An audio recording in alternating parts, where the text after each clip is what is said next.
Hi everybody, we're just going to give it a few seconds more just to let the last couple of people join, and we'll shortly be starting.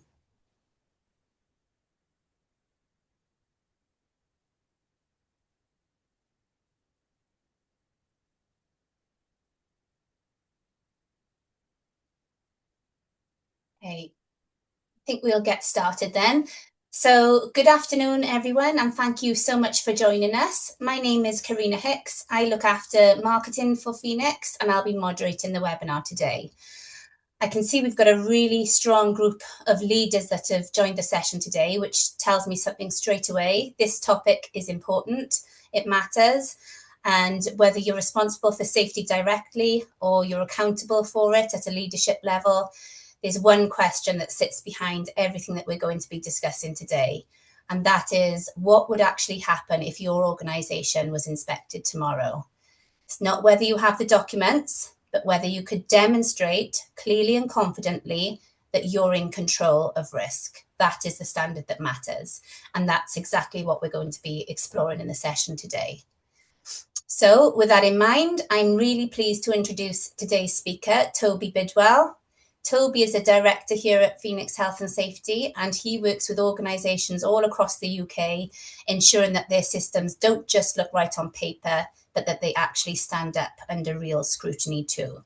He's got vast experience. He works with and advises senior leadership teams on risk and governance. He helps identify where organisations are exposed before something goes wrong. He works with businesses to build systems that are genuinely defensible, and he also supports organisations that are going through inspections as well. So he's a great speaker to have on the session today. And one thing that Toby often talks about is how most organisations that he works with don't actually realise where they're exposed until it's too late, until something has forced the question. So today it's all about asking that question early before something forces it. Toby, over to you. Thank you, Karina. And first and foremost, thanks to everybody that's taken the time to join this webinar today. Anybody that thinks health and safety is not a rock and roll lifestyle is greatly mistaken. And for all of the safety practitioners on this call in particular, you'll know exactly how exciting health and safety can be. So hopefully there are a lot of takeaways for you off the back of this session. But to start off, let's have an overview of what this session will entail. So ultimately, it's designed to give business owners and safety leaders a clear-eyed view of what regulatory inspection really looks like and what it takes to be genuinely ready. We're going to hone in on 4 core areas. So we'll take a look at what an inspection actually looks like.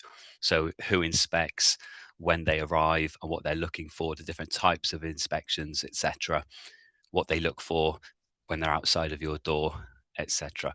And we're also going to look at where businesses typically fall short and the most common gap that regulators identify and why having paperwork isn't enough. Whilst it's incredibly important, paperwork alone isn't enough. We'll look at the real consequences, so the legal, financial, moral, operational impacts of enforcement action, from fee for intervention issued by the HSE to prohibition notices. And we're going to take a look at what good looks like in practice, so a practical framework for structured, defensible, and sustained compliance.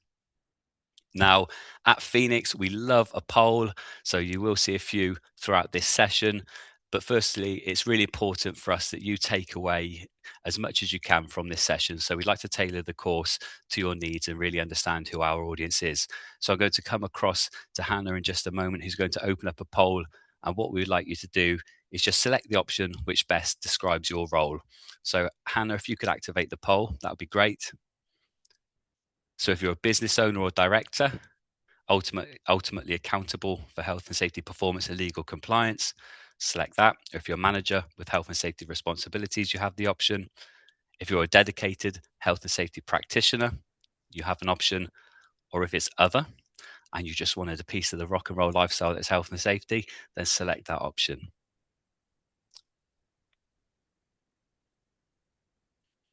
I believe we're going to give about another 15 seconds for you to choose your answers. And it's at this point we were contemplating whether or not to introduce the countdown music, for those of you that know what that is.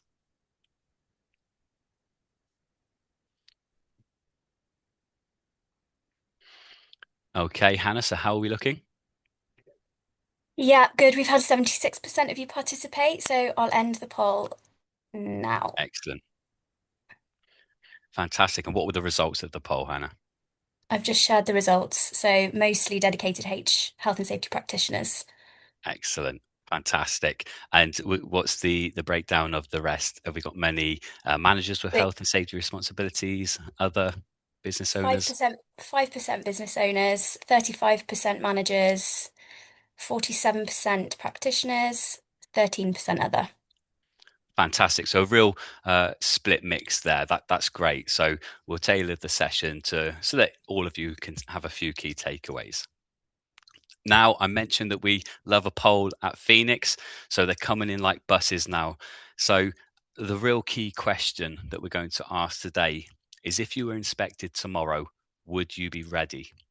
So we would like you to select yes if you feel confident in your systems, your records, and your practices that they're inspection ready. Select option yes. If you're not sure, and it's fine if you're not sure, you may feel like you have some things in place, but you're not quite certain everything would hold up under scrutiny. And then we have no. Again, it's okay if you don't feel ready. Hopefully, this session will give you some insight in how to get ready. So you may feel like you know there are gaps, but you're not quite confident that you pass an inspection tomorrow. So again, I'll leave that to you, Hannah, for the poll and the results. Yeah, we've had good participation again, so we're looking at about 30% for yes, Yeah. 60% not sure, and it's just changed into 14% no. Okay. Thank you. Again, a real split. So that's great. And actually, it's really positive to know that there are so many of you that feel like you would be inspection ready. Even for those of you that fit into that category, we hope that you have some key takeaways from this. And for those of you that aren't sure and definitely feel like you wouldn't be ready, well, then we hope that you take away even more key takeaways. So thank you there, Hannah. So we're going to look at different types of inspections. Now we find that there can be a big misconception of different types of inspections that are undertaken and how one body undertaking an inspection can cause false uncertainty in subsequent inspections. But many businesses focus solely on the HSE, and this session will focus heavily on a HSE inspection. But the reality is your organization could face an inspection or an audit from a wide range of bodies, each bringing its own standards, expectations, and powers of enforcement. So a gap that satisfies one regulator, as I just alluded to, may create a serious liability within another body, for example. So when we have a look at different types of inspections that could be undertaken, we of course have the health and safety executive, the local authority, the fire and rescue service, especially in light of the introduction of the Building Safety Act and Grenfell. It could be environmental health that undertake an inspection. We have third party audits. I'm sure that many of you on this webinar would have experienced an audit such as an ISO audit. We have sector regulations. I know that we have some of you in attendance today from the care sector, so would have had inspections from the likes of the CQC. And then we have insurance inspections as well, which are usually reactive inspections, whereby the insurers will visit the insured in the aftermath of an accident resulting in a claim. But there is a real misconception, and something that we hear quite often at Phoenix is we're compliant, our insurer said so, or we've got a 5-star food hygiene certificate, or probably the most common one is that we passed an ISO 45001 audit. But the reality is that this is false confidence. Now, when it comes to the health and safety executive stance on, let's say, ISO 45001, they're very clear. So they state that ISO 45001 is not a proxy for legal compliance, and inspectors, they don't rely on certification status when assessing compliance. HSE inspectors will rely on a wide range of evidence, not just whether that organization claims to meet ISO 45001 standards.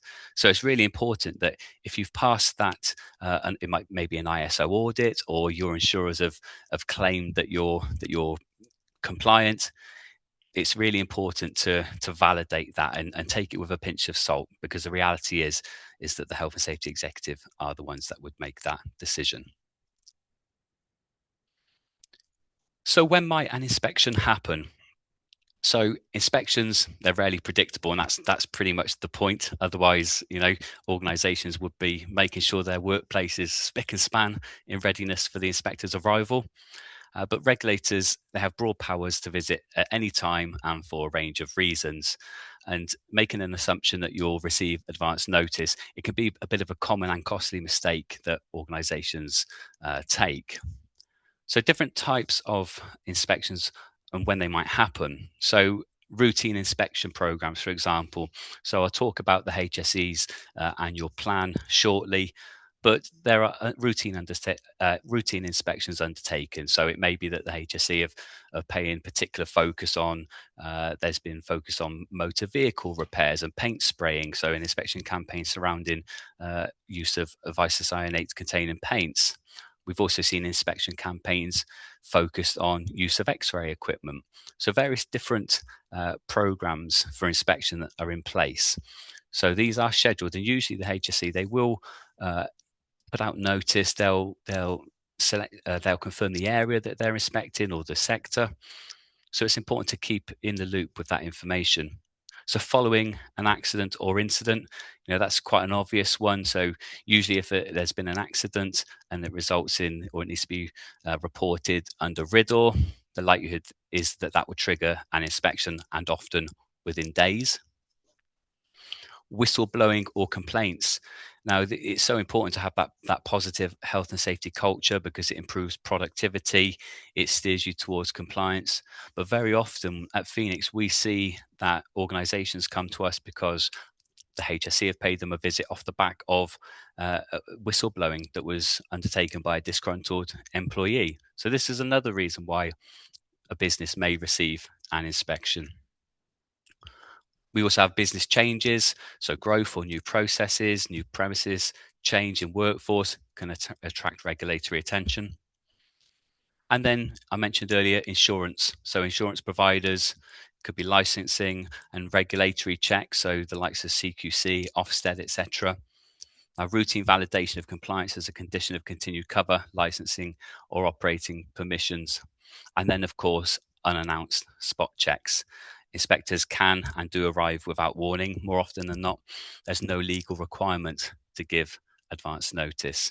And we'll have a look in just a moment of how the first 30 minutes and the first 30 seconds are critical should you have a visit from the HSE.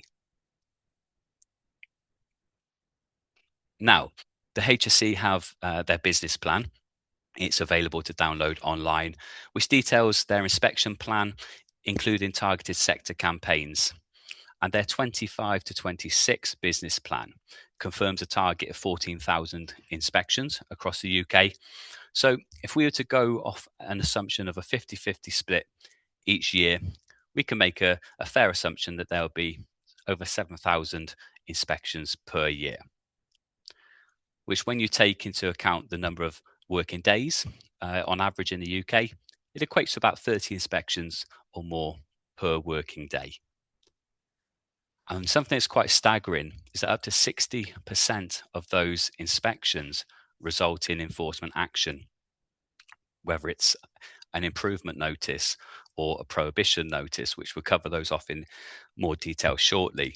But it's just a clear reminder that actually we may not be as compliant as we initially think. So HSE inspections, they're not rare, as the numbers show. They're routine, they're systematic, and they're part of regulatory enforcement across all sectors. The scale of activity and the rate of enforcement action should leave no room for complacency. So it is common. It's more common than some of us may initially realize, which is why it's so important that not just us on this session today understand the action to take in the event of an inspection, but making sure that from a top level down, that need to know information is filtered through towards the fuller workforce, because the HSE, they will stop and they will talk to, whether it be workers on a factory floor or, workforce working out in a yard. they will have a conversation with those workers. So what happens during an inspection? So understanding the inspection process, it will help you understand and prepare for it systematically. And that the HSE, whilst every inspector will have their own unique approach to an inspection, there is a general consistent structure. And each stage is an opportunity to demonstrate control or, on the other side of the scale, expose a gap. So if we were to start with the arrival, now, for many organisations, work activities are undertaken externally. So before the HSE have even entered your workplace, they can observe those activities undertaken in the yard, whether it be forklift truck operations or vehicle movements. It can be visible from afar. And actually, if you're one of those organisations, it's really key to not draw attention to yourselves. So when the HSE arrives, something that's really important is to be approachable and transparent. It's really key. Do not try to stall them or sweep issues under the rug, because they will clock onto it. They're not daft, and it will only arouse suspicion.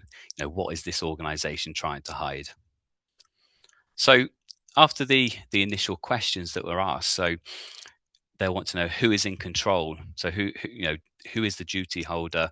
They need to ID them. Who's the competent person? So these are the type of initial questions that you need to expect. And actually, for many organisations that we work with in the first instance, when we ask them those questions, they're not always actually sure whether it's a particular director that has responsibility, or sometimes the fingers pointed at a supervisor level, and there can really be that uncertainty. So it's key from the off that you embrace their arrival, that you cooperate with them, you don't hide anything, and then actually it's going to put you in good stead for the remainder of that visit. There's often then the site walk around. So a lot can be uncovered during the site walk around. They'll observe work activities. They may stop and talk with the workforce. They'll be identifying hazards that may be present, and identifying those that aren't controlled to a level as low as reasonably practicable. So they can really observe a lot during that site walk around. Now they'll take their observations from the site walk around, and then when it comes to that moment where you sit down and have a cup of tea and carry on the visit agenda points, you move on to the documentation review. And this is an area where a lot of organizations fall short, because they've produced risk assessments, they may have a health and safety policy, method statements, but they don't actually reflect the undertakings that the inspectors have just observed only moments earlier. Now, something that's really important to note, if you've not had much interaction with an inspector, with the HSE, is that they won't just take things at face value. They won't take lip service. They really will probe. They'll want you to actually prove that you are doing what your assessments, what your documentation is saying that you are doing. So again, they're going to want to know, let's say if it's a risk assessment, who undertook the risk assessment? Did you draw off the competencies of the right individuals when undertaking the risk assessments? Has it been reviewed within an appropriate timescale, etc., etc.? And as I mentioned, the documentation, more often than not, we find that the actual physical undertakings, they're not reflective of what is in that assessment. And a common reason for that is because an organization, they'll produce risk assessments, but then they don't actually communicate in an effective way the significant findings of those assessments. So the workforce may not be aware of the hazards that are present. They may not understand the control measures that need to be implemented by them as workers. So that's why it's really key that risk assessments, policies, they're not just something that sit on a shelf and that they're pulled off. The dust is blown off them once a year and then they're updated. They need to be, live and reflect reality. So when you're next reviewing your documentation, I would encourage you, and it's not an overnight thing that you can achieve, but when it comes to reviewing risk assessments, just be sure that you're actually You're not just doing it from an office desk. You're out there, you're in that live environment, you're liaising with the subject matter experts, i.e. the workers that are undertaking that task. So the first 30 minutes, they are key. So the opening phase of an inspection is critical. This is where you can either rub them up the wrong way or really get them on side and demonstrate your positive approach to the proactive management of health and safety. So an inspector, they'll rapidly form a view of whether your business is in control of health and safety obligations or not. So what you can demonstrate in the first 30 minutes shapes everything that follows. So can you immediately show that willingness to cooperate? And that's key, have that conversation, show that there's nothing to hide. Can you demonstrate a positive and proactive approach to health and safety management? Can you show that you're in control of your obligations? Do you have suitable and sufficient risk assessments in place? Do you have evidence of training and safe systems of work? Not only that, but can you prove that the arrangements are actually reflective and implemented in reality? Can you show clear responsibilities where they lie? So the responsibilities that are being actioned, are they reflective of the policy? So are written arrangements, are they implemented in practice? So it's really important to be able to show these things, and otherwise, if we can't, we may end up fitting into this list that follows. So are you showing lack of engagement? And I remember, over the years, an organisation came for support with managing health and safety, and it was the director, the owner of that company. He was quite stressed at the time of that initial interaction with us, and the reason being was and it was a scaffolding company, and many of you would have heard of instances like this, I'm sure. But an inspector turned up on site, and rather than being cooperative, the appointed site manager didn't really have an understanding of the HSE, that they could turn up to site, the powers of enforcement that they have, and there were a few profanities thrown towards the HSE and a real just lack of respect to the importance of maintaining a healthy health and safety culture. And it's never going to leave that organisation in good stead, put it that way. So stalling the inspectors, I alluded to that earlier. It's really important that you embrace them. Stalling them will only arouse suspicion. I've heard cases before where an organisation they effectively excuse themselves and make a call to other members of the workforce and tell them to start putting a broom around, or doing this, that, and the other. And it's just, it's not worth that risk. Okay. Are you searching through folders or documents you can't locate? So are you saying to them, yeah, we've got a policy, we've got risk assessments, we've got safe systems of work, but then you can't actually put your finger on where those are located? Are you relying on somebody that isn't present? Are you able to or unable to demonstrate that training has actually taken place? Or are you presenting generic documentation? Now, this is something that we see on a regular basis. And that's, again, it's usually when we work with businesses, they want to do the right thing. And that's really an important takeaway from this. Most business owners want to do the right thing, okay? But they just don't necessarily understand what is expected of them as an employer. Now, sometimes they'll think they're doing the right thing by finding a policy template online, or receiving a copy of risk assessments from their mates down the pub, but they're not understanding actually these aren't tailored, these aren't specific to their organization. So I think that's one of the biggest risks in safety today, is that false sense of confidence. So we're going to look at where businesses typically fall short, and this is from the regulator data, but also us at Phoenix when we're undertaking risk ready reviews for our clients, and we'll talk about those shortly. But there are some common findings.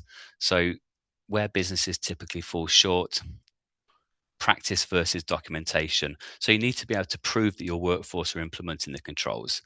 And a downfall that many businesses face is having risk assessments in place, but the significant findings haven't been explained to the workers. And again, it just does nothing for the culture of that organization as well, because if employees don't know the controls that have been put in place, they're going to feel they're just not going to feel very important, really, and well looked after. So practice versus documentation, actual working practices not reflecting the safety arrangements that are written down. And an example that always it stayed in my memory for a long time. And I remember I met with it was a children's nursery, a childcare setting, and I was going through their health and safety policy with them, supporting them with some updates.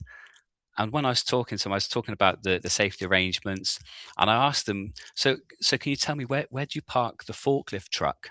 And their face just they looked stunned, their jaw hit the floor.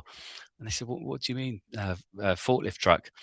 I said, well, because your health and safety policy, it reflects that you've got forklift trucks operating. I've not seen this in the children's nursery setting before. And again, the penny dropped, that, and I could see it in front of my eyes, that realization that, oh my goodness, I'm not actually covered here. It really stood out. And we've seen cases before where policies are saying that the organisation has sites in, worldwide, and when we ask about that building, the workplace that they have in Dublin, again, they realise that actually what I've got here is not tailored to my organisation. So that's a key point there. Risk assessments. Again, there are a lot of generic risk assessments out there. What we're seeing these days as well is a false confidence due to the use of AI, and we'll cover off AI, all of the pros and the cons of it as this session goes through. Training is key. So training has taken place but is not evidenced. It may be out of date, or the evidence can't be produced quickly when requested by an inspector. Now, with regards to training and competence, the focus on competence business-wide is increasing. It seems like it's increasing more by the day, and rightly so. But when it comes to competence is not just a certificate. What the regulator will look at, they'll go by the acronym of SKEB, S-K-E-B. Okay, so what skills does the individual have? What knowledge do they have? What experience do they have, and what are their behavioral traits? So it's really important that when you're providing that training, that you're ensuring that you're covering off each of those requirements of SKEB. So the skills and knowledge, the experience, and the behavioral traits. I've mentioned documentation, but again, it's such a critical piece to have in place. So we need to have documentation in place. Whilst documentation alone isn't enough, we need to actually back up that we are actioning and implementing what the documentation says we're doing. But again, without it, you're really going to be in a vulnerable position to not prove that you are meeting your obligations, your legal obligations as an employer. Ownership and accountability. So responsibility for health and safety is unclear. So again, tying back for all the practitioners, health and safety practitioners on this call, we all know that the health and safety policy should clearly outline responsibilities, but it's surprising how often organizations don't have that clarity on responsibilities, or again, it's something that's been documented in the policy, but actually how has it been filtered down to the relevant employees? Do they know which member of the organization is responsible for X, Y, and Z? So it's key to make sure that it filters down and then is implemented in reality. And a really obvious area where businesses fall down are welfare facilities. Now, all it would take is an inspector to go into your welfare facilities, and some of the photos that the HSC have posted, and I'm sure for many of the practitioners on this call today, like myself, would have seen some abhorrent welfare facilities over the years when you've been undertaking audits or site visits. And sometimes you visit those and you see the welfare facilities, and then when they offer you a cup of tea later on during the visit, you respectfully decline their offer. But again, welfare facilities, if they're not up to standard, if we've not got a sufficient amount of welfare facilities, if they're not kept up to the required safety and hygiene standards, it's going to really create that perception, well, how much does this organization care about their workforce? So in summary, where businesses typically fall short: practice versus documentation, risk assessments, training, documentation, ownership and accountability, and welfare facilities. So looking at enforcement reality. So when an inspector identifies a breach, they'll tell you what the problem is. And again, it's a bit of a misconception that they'll tell you how to fix it, but they won't do that. They'll tell you what the problem is, what the material breach is, but they won't tell you specifically how to fix it. They'll say that you need to, usually, because the road leads back to, nearly always leads to the risk assessment, they'll say that you need to undertake a risk assessment as a starting point, but they won't tell you what controls you should have in place. That's down to the risk assessor. And that's why it's so important that whoever in your organization is undertaking risk assessments, whether it be one individual or several, that you do have the involvement of a competent person. And something else that's important to note is that lack of awareness is not a defense when the enforcement authority identify a material breach. Businesses are legally required to understand and actively meet their health and safety obligations.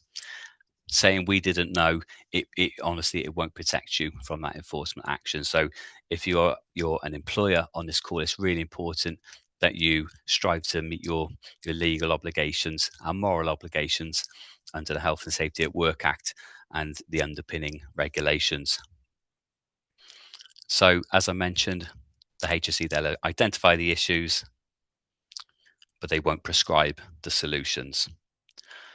What they will do is, so let's say, for example, an activity hasn't been risk assessed and there's an improvement notice that requires that business to undertake an assessment of said activity.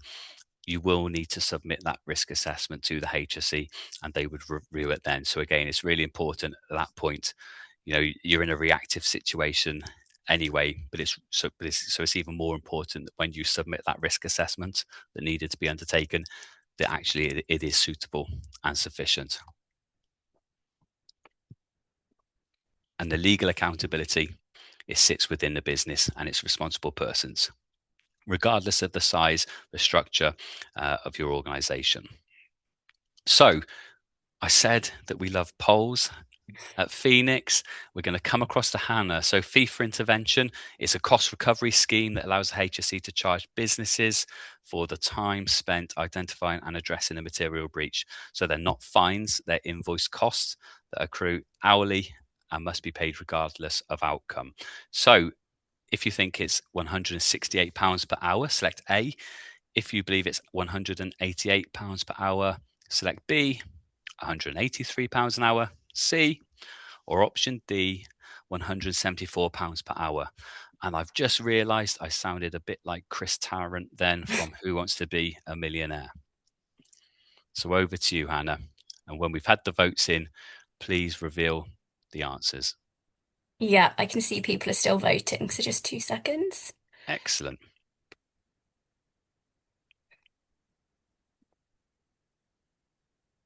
Okay. So we've got 5% for 168, 44% for 188, 32% for 183, and 18% for £174. Okay, so a real mixed bag. And for those of you that selected option B, £188 per hour, you are correct. So as of the 1st of April, I know it wasn't an April Fool's prank, the HSE, they did increase their fee for intervention rate to £188 per hour. And that's about a 50% increase from a couple of years back. So we're not seeing a decrease anytime soon. So unlucky to those of you that selected option A at £168 per hour. It did increase from £183 per hour. So for those of you that selected £183 per hour, you probably just haven't seen that update as of yet. But well done for those of you that selected option B. Now, these numbers that you can see, they're hot off the press. They're provided to me by the HSE. And what the table shows is the fee for intervention from the last few years, looking at the largest invoice, the average invoice, the largest sum of an individual case, and the average sum per individual case. Now, again, just to reiterate, for those of you that aren't familiar with fee for intervention or FFI, it's a cost recovery scheme that allows the HSE to charge businesses for the time spent identifying and addressing a material breach. These aren't fines, they are invoiced costs that accrue hourly and must be paid regardless of outcome. So as we can see here, looking at last year alone, the largest invoice was £63,000. Now you would think for an organisation to receive an invoice of £63,000 that the fees aren't going to stop there. There would have been associated fines potentially. There would have been claims potentially brought against that organisation. The average invoice was £1,140, and the largest sum of an individual case was 75,500, and the average sum per individual case was £1,334. So actually, when you look at these, the fee for intervention that's being issued to businesses, you really need to ask yourself, what position would we be in if we had this invoice that we had to pay? Because for a lot of organizations, especially the SMEs that we work with, this can really impact that organization. And a lot of the time it's the employer, whilst there's no excuse for not understanding or not realizing that they had those duties, you kind of feel that if only they wish that, if only they were that bit more proactive, this would have probably been an avoidable cost. So it is an avoidable cost. The way that we avoid fee for intervention is that we need to be compliant. It's as simple as that. And I say as simple as that. It all depends on the level of competence that you have internally within your organisations. There are many practitioners on this call, which is great, but there are also, I know that we've got a lot of you in the audience today that don't have that internal competence to be able to know what is the right thing. Now, there's a real myth with a myth or a misunderstanding with health and safety. Now, a lot of people believe that the employer has a legal duty to make the workplace as safe as possible, but that's not the case. The legal obligation of the employer is to make sure that the workplace is as safe as is necessary. And this is where reasonably practicable comes into play. And if you've not got that competence, it can actually be a very difficult situation to find yourself in as to, well, what actually is, reasonably practicable, because businesses, generally speaking, they don't want to be in a position where they're over investing in their health and safety, because the reality is, in this climate, most businesses can't afford to do that. But on the other end of the scale, businesses can't put themselves at that risk of underinvesting within their health and safety arrangements. So actually, it's hitting the nail on the head and doing what is reasonably practicable.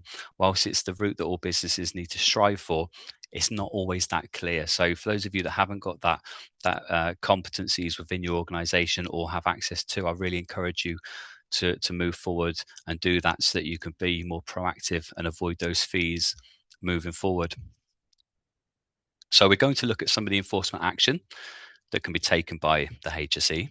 So we'll look at notices. We'll look at improvement notices first, and then we'll come on to prohibition notices. So an improvement notice. So when is an improvement notice issued? So an improvement notice is issued where an inspector finds a material breach of health and safety law.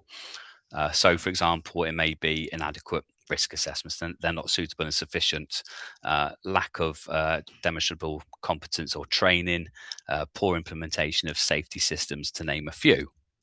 So what does this mean? So the improvement, what it means is that you're given a formal deadline to make specific improvements. Compliance with the notice, it is a legal requirement, it's not optional, and failure to comply with the deadline can lead to prosecution. Now, so the business, they can appeal notices. However, generally speaking, the appeal is not upheld because the evidence is there that there's been a material breach. So looking at the business impact. So firstly, legal record. So enforcement action is recorded and it is publicly accessible, and that can affect the reputation with customers. Anybody can see it really, so it can affect your ability to win new business. A lot of businesses and people on this call enter PQQs to win new business, enter tenders, etc. And more often than not, you're asked to declare if you've had any enforcement action in recent years. So that's one business impact. You then got the cost and the resource. So there's significant time and money required to investigate, remediate, and evidence compliance within the given time frame, and increased scrutiny. So you've had that attention, the wrong type of attention from the HSE, and it's a bit of a flag moving forward. So don't be surprised if off the back of that enforcement action, that improvement notice, that you receive a visit in the not too far future where you will be expected to evidence that you are putting into practice what you were pulled up on previously. An escalation risk. So non-compliance escalates to prosecution. So if you don't action the requirements, there's potential fines, personal liability, and reputational damage. Again, I remember an instance where a scrap vehicle company, recovery company, came to me for support, and I won't go into the full details, but effectively they had an improvement notice issued with regards to the towing vehicle that was used in the incident. But instead of complying with the improvement notice, they chose to ignore it, and it really didn't put them in a good place. They had a lot of legal action sent their way. So then we've got prohibition notices, which can be an immediate stop. So when is a prohibition notice issued? Well, a prohibition notice is issued when an inspector believes there's a risk of serious personal injury. And common causes for a prohibition notice includes inadequately guarded machinery. I've seen so many chop saws, for example, over the years that have had the guards either removed or wedged up. So you've got a great big spinning blade that's unprotected. It could be unsafe work at height, uncontrolled exposure to hazardous substances, unsafe electrical installations. These are to name a few. But what does that prohibition notice mean? Well, actually, what it means is that the activity stops immediately. And work can't resume until the specific issue has been resolved to the inspector's satisfaction. And critically, the notice applies instantly, even before an appeal is heard. And I'll give an example of an organisation that I worked with a few years ago. They came to me, and they're a large food manufacturer, and they manufacture basically junk food, and in this particular instance, it was mozzarella dippers. So to set the scene, they had a machine that cut the cheese into mozzarella dipper lengths. They dropped onto a conveyor belt, and then they fed through into these great big industrial frying machines. They're about 6 meters long, really big machines, and they had two of them.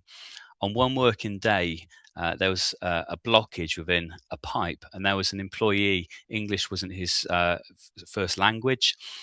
He had no training, wasn't aware of any processes. He thought that he was being helpful by stopping the machine, and he disconnected two of the pipes, and he started feeding a metal wire into the pipe to try and unclear the blockage. As a result of that, oil that was about 190 degrees at the time, it sprayed out all up his arm, across his torso, and created serious injuries, life-changing injuries, actually. Now, the HSE, they arrived to the scene pretty much instantly.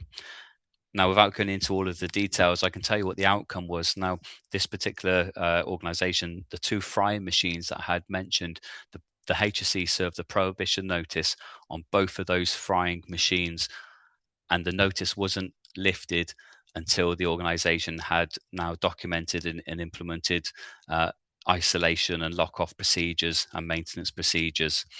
Now, it took 2 to 3 weeks before that notice was lifted, and the impact on that business. So obviously the moral impact of the workforce observing that the accident that had happened, the loss of productivity for that organisation, it was £250,000 loss of productivity because those frying machines were isolated. So you've got the financial implications if there's a prohibition notice, but you've also got the moral impact as well. And a lot of workers, they observed that particular accident.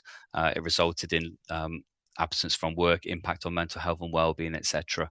So this is why it's so important that we don't find ourselves in these positions where accidents like that happen. We need to make sure we do everything that we reasonably can. So just to touch again on the business impact, immediate operational shutdown is potential. There's financial loss, Reputational damage, again, your customer that you've had for many years, you need to ask yourself, would they still want to be a customer or give you their business if they knew that an accident like this had occurred in the workplace? And as a result of the incident, which happened a good 5 or 6 years ago now, the business, they receive regular visits from the HSE to make sure that their arrangements are still robust and sufficient. Okay, so we have a case study here. And in this particular case study, it's to do with a trench collapse fatality. Again, we've removed the names of the organisation, but the circumstance, there were workers installing pipework within an excavation or a trench. The trench collapsed, burying a worker, resulting in fatal injury. Now, on paper, the risk assessments and method statements, they existed, and excavation safety processes were documented. Inspection regimes, for example, checks, they were defined. But in practice, the trench walls were unsupported and unsafe, and no adequate shoring or battering or trench support systems were in place. So inspections either didn't occur at all or at the required frequency, or failed to identify and act on the obvious risk, which would imply a significant competence gap. There was enforcement action taken on the organisation.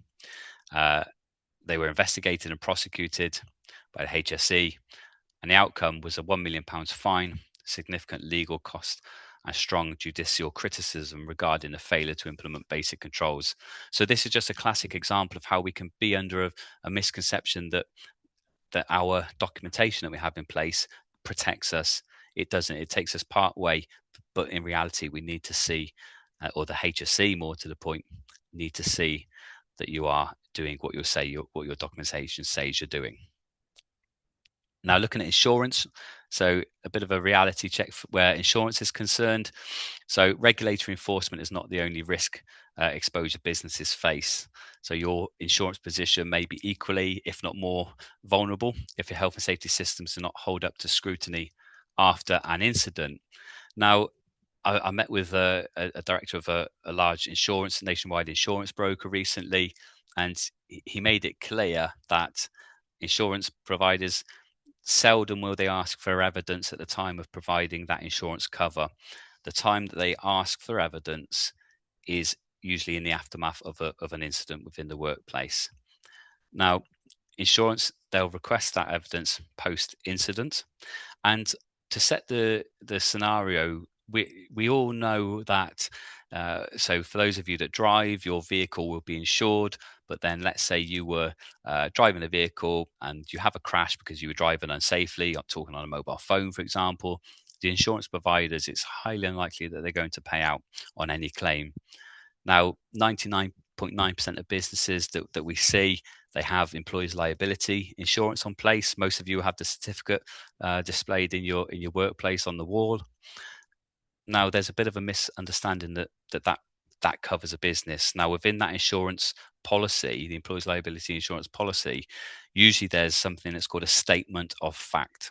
Now, the statement of fact, in a nutshell, will say this insurance is valid on the basis that you have X, Y, and Z in place. Now, X, Y, and Z is usually that they may specify certain risk assessments that you need to have in place. They'll specify certain types of training that needs to be in place. So again, it's really important that if you've not done it, refer to your employees' liability insurance certificate or the policy, and just establish, what is your insurance provider looking for, and to ensure that you have in place. But always bear in mind that the insurance provider, they won't certify your compliance. That's, the HSE are the only people that can confirm if you are compliant or not. So whilst an insurance provider may say that you need certain risk assessments in place, that doesn't mean that you don't have to do any that aren't mentioned, okay? So after that incident, insurers, they may well visit the site.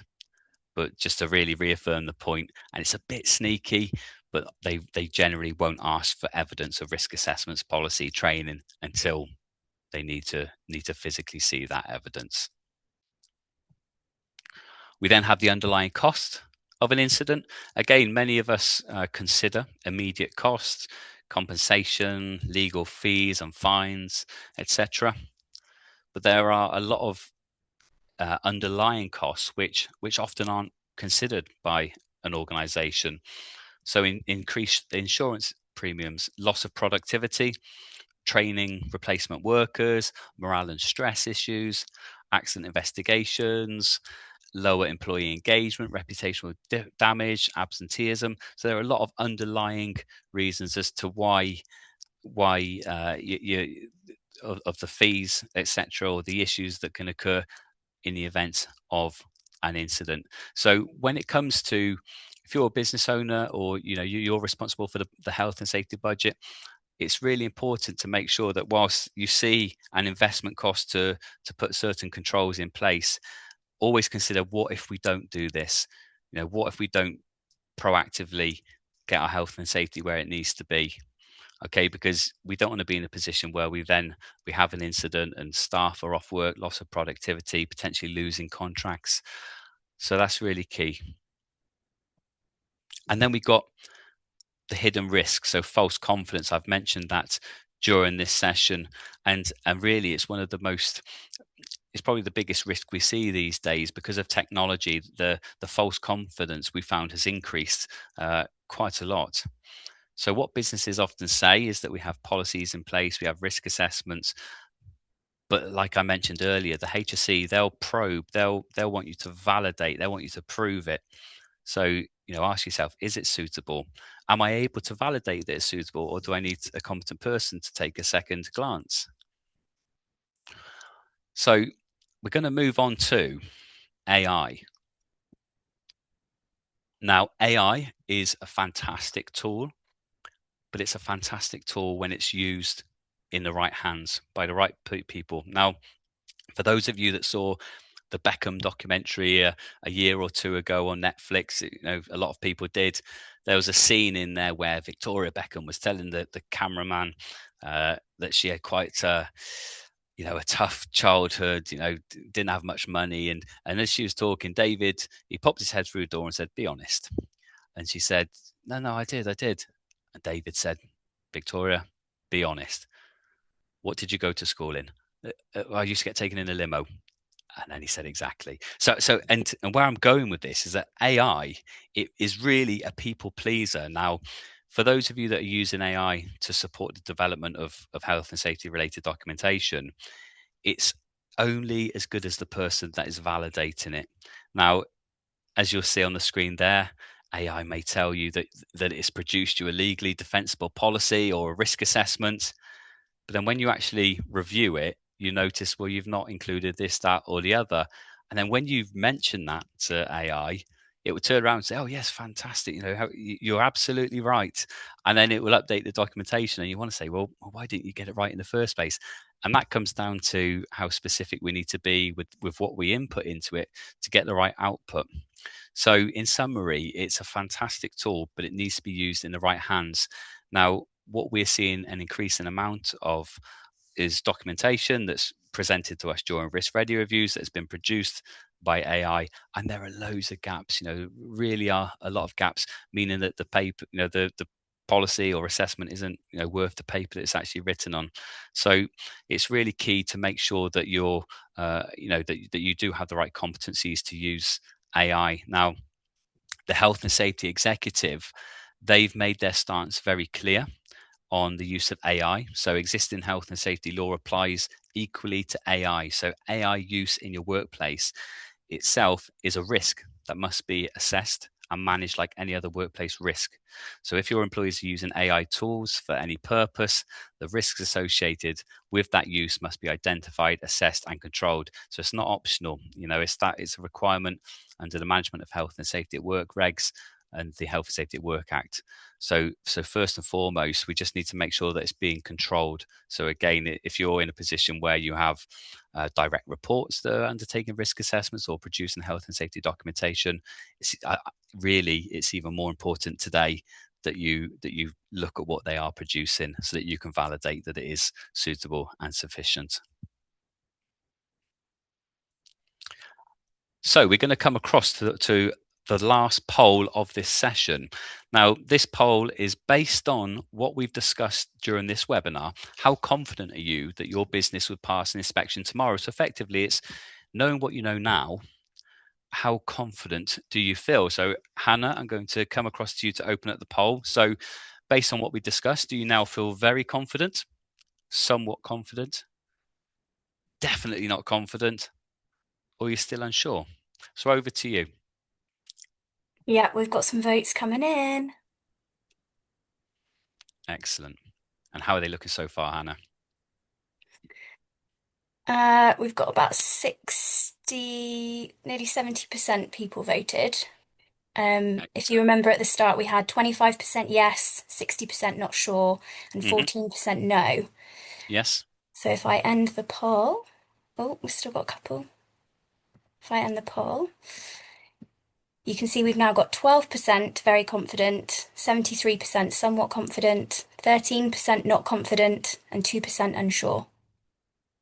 Absolutely. No, that's great to see, and there's certainly been some food for thought there. And we always recommend that whether you're very confident or you're not confident, it's important to have get some validation, get a sound, use somebody as a competent person as a sounding board, get it sense checked, get it validated, and then that way you'll have that peace of mind as to what you are doing right. But then also, if there are gaps, improvement areas, which more often than not there are, well, at least you know about them. So we're just going to have a look at what good actually looks like. Now, compliance is not about having a file of documents, it's about having a functioning embedded system that protects people and withstands scrutiny. Good health and safety management has 6 consistent characteristics. So competence, the right people in the right place. So we talk about competence, so we mean knowledge, skills, experience, and behavioral traits to manage their area of responsibility. The road nearly always leads back to the risk assessment, so you need to have suitable and sufficient risk assessments, clear structure and ownership, evidence of training, adequately implemented systems, and making sure that these are maintained and reviewed. Now, to look at a structured approach to compliance, so sustainable compliance is not achieved in a single effort. It does require time and nurture. There's no overnight fix, but what we strive for and what the HSE want to see is that continuous improvement. Now, the following 5-step framework provides a practical foundation for any organisation looking to build upon or strengthen its compliance position. So it's really important, and this comes back to competence, that the responsible person truly gets it. They truly understand the legal, the moral, the financial drivers and obligations for having the right health and safety system in place. And it's important to have a strategy. We need to know exactly where we are, what we need to do to continuously improve. What people do we need in the right seats? What process do we need to have in place? How are we going to monitor and review, etc.? Identify and assess and document. Again, risk assessments, prepare suitable and sufficient risk assessments, and implement the controls. Monitoring and reviewing is really key. Now, a downfall for organizations, and the HSE can see this during inspections, is a risk assessment having an annual review whereby the relevant person, they bring up the file of risk assessments and then they just change the date on them and then restore them. But when the inspector has a look at, so you've reviewed 20 risk assessments within 5 minutes of each other, again, they will know that it's been a desktop exercise and not a practical observation and team effort. And maintain evidence, so keeping records, and it's really important. If you ever found yourself in a position where the reverse burden of proof comes into play, where the employer guilty until they prove their innocence, so you need to demonstrate that you have processes, procedures, risk assessments in place. It's really key that you can access those and you have got that evidence. I can see that we're going slightly over time, but we did say this is a rock and roll lifestyle, health and safety. So for those of you that can remain on the call, excellent. So a proactive approach. So they don't wait for an incident or a visit to take place. Compliance is treated as an ongoing business priority, not a reactive response to external pressure. Structured support. They have access to competent expertise, whether in-house or through an external partner. That ensures the systems are fit for purpose and aligned to current regulatory expectations. And then regular review. That's key, the review. How do we measure that we're continuously improving and striving towards our compliance goals? So businesses that combine all three are significantly more resilient to inspection, to incidents, and to the legal, financial, and reputational consequences that follow when things go wrong. Okay, so understanding where you stand. The way that Phoenix works with our many clients that we have for health and safety consultancy support is that we don't just have an off-the-shelf support service. For us, it's really important that our clients and our compliance partners that we work with receive the service that meets their requirements. So what we do, we undertake a risk-ready review. So a risk-ready review, you can think of it as effectively a health and safety MOT, but it's a proactive and efficient risk-based health and safety diagnostic aligned to current regulatory expectations. So the review, it identifies any gaps, it validates what you're doing right, it highlights any potential risks and the legal exposure. And then priorities. So the risk ready review works in a traffic light system where any non-compliances will be red, areas of shortfall of best practice will be amber, and then the compliance, what you're doing right, will be green. So you receive that action plan, and then it enables you as an organization to make an informed decision of how you manage health and safety moving forward, whether that's that you feel like you need competent support or you can move forward with the internal competencies that you have. But it's really important that you get that external person to validate your arrangements. And then when it comes to competence, now within the world of health and safety, especially as a practitioner, we always need to be able to demonstrate our competence. But actually, it's not always so easy to do. And in the world of safety, for many of us on this call would have either done the NVQ level 6 or 7 or the NEBOSH diploma. Now, both are very different and they suit learning needs. So for us, a common question that we have at Phoenix is, well, what course should I undertake? This is what I want to achieve within my health and safety career. How can I get there? So as a result of that, we do competence and capability reviews. So we can do that on an individual basis, but also as an organizational level.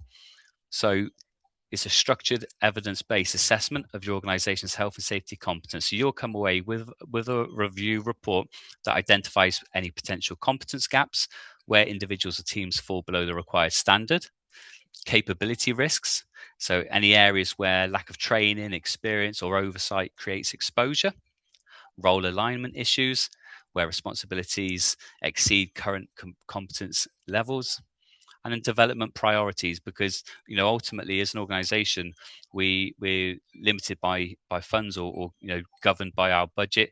So it's important to be able to prioritize where we invest in our competence as an organization and in what order. And then in terms of managing your health and safety in an auditable and traceable way. So if you're an organization that still keeps paper copies of records that are stored on a shelf, again, it's the potential risk is what if anything happens to those records, if they go missing, etc. And it always reminds me of many years ago, we had an employee who was a factory setting, and the employee, he came into the office one day claiming that he'd injured his back, and so that employee was sent away from work. Now, the employee returned to work the following day and said, I'm going to try and I'm going to try and crack on today. I feel like I'm okay to work. And he was allowed to work. And then about an hour later, he returned and said that the back issue had occurred again, and it's actually worsened. So he went away, and he's away for a couple of days. And then I remember the organization, after a few days, received a letter from an accident at work solicitor saying that their client had injured his back in the workplace and there wasn't suitable arrangements in place. And the organization said, well, well, actually, we've provided training, we've got risk assessments for manual handling. But what had happened when that employee returned to the workplace the next day, so he knew that the records, the evidence was just stored in a filing cabinet, and he actually removed the records and took them with him and disposed of the evidence. So that organization were in a position where, because they didn't have a robust auditable, traceable system in place, they end up having to settle a civil claim with that employee. So again, it's that, ask yourself, what system do you have in place? Now at Phoenix, our clients have the Phoenix Hub, and it's where they access a learning management system, a fully fledged learning management system, documentation hub, etc. And again, it just gives that peace of mind that health and safety, if we're ever challenged and we need to demonstrate what we have in place from a documentation perspective, is in place. So the final thought of this session is, if an inspection happened tomorrow, would you feel confident or would you feel exposed? So it's really important to ask yourself that in an honest way. And it may be that you feel confident, but actually you just want that validation. And that's absolutely fine. So we have some next steps. And what I'm going to do, I'm just going to come across to Karina, who is able to talk through the next steps. If you find yourself in a situation where you would benefit from a risk ready review or a competence and capability review. So over to you, Karina. Thank you, Tobe. That was such an incredibly insightful session. I think for a lot of people on the session, it probably got a little bit uncomfortable at times as well, but that's good. It means we've done our job and we're sharing and educating. So that was great. We've really explored during the session the difference between looking compliant and actually being in control, because as we've heard today, those are definitely not the same things. And for all of you that would maybe like to explore this a bit further, Toby has alluded to the fact that we offer this complimentary risk-ready review.